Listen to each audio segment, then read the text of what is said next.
Imagine this, it's the 500th anniversary of the Reformation, and the Lutheran World Federation wants to do something big. They decided to plan their worldwide assembly, which only happens every 6 or 7 years, in Windhoek, Namibia, in a part of the world where the Lutheran Church is exploding. This is the second time that the Lutheran World Federation has met on the continent of Africa, and for 2017, they wanted to pull out all the stops. After all, it's not every day that all 98 member churches of the LWF get to meet up on such a big anniversary. Part of the festivities was a preaching contest where a young adult pastor would be invited to preach during the closing worship of the LWF assembly. This was for 2 reasons. One being the LWF's commitment to the inclusion of youth and young adults ratified in their 2010 assembly in Stuttgart. Second, because Martin Luther was 33 when he posted the 95 Theses on the church door in Windhoek. The contest was shared with all the LWF member churches, and 7 of the top 10 finalists were ELCA pastors, and 6 of the top 10 were women, which is very exciting because 18% of member churches in the LWF don't ordain women. When I heard that my sermon was the one chosen, and after I heard the statistic, I felt how important this was for my sisters in ministry around the world. The theme for the whole week was Liberated by God's Grace. The text chosen for the closing worship was Galatians 5, the fruits of the Spirit. This passage is fairly well known, but it took on a whole new meaning in the context of 1,000 Lutherans gathered in one place. We spoke different languages, had different styles of dress and worship, but we all shared a commitment to the legacy of the Reformation, that in Christ we are liberated by God's grace to love the world.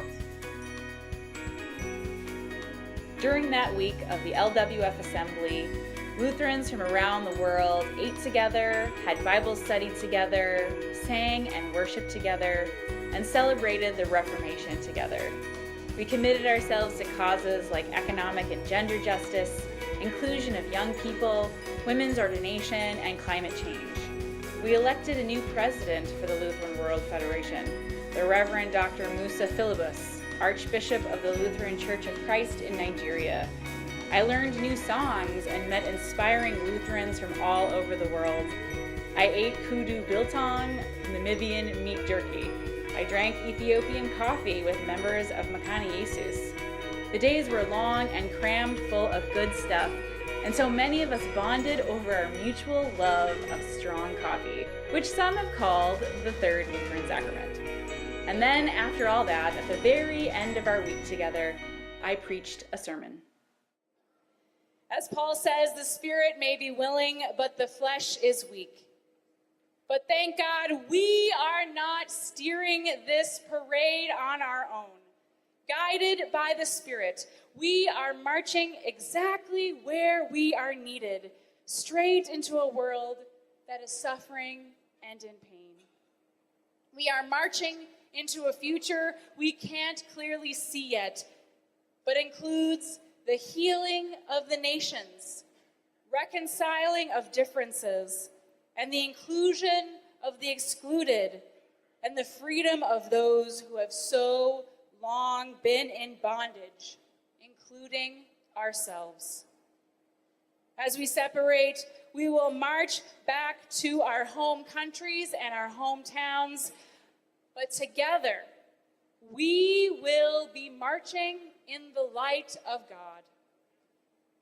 To quote the man who began the Reformation 500 years ago, this is most certainly true. Thanks be to God. Amen. At the beginning of our time together, we were each given a makalani nut, hand-carved by a Namibian artist. And at the end of our time together, we were asked to ponder how we were going to share the fruits of our time with our churches and our contacts back home. Though the LWF 12th Assembly is long over, the Reformation is not. The Reformation lives on here in my congregation, Family of God Lutheran in Pennsylvania. It lives on in the Southeast Pennsylvania Synod. It lives on in the ELCA.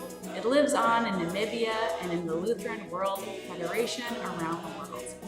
And it lives on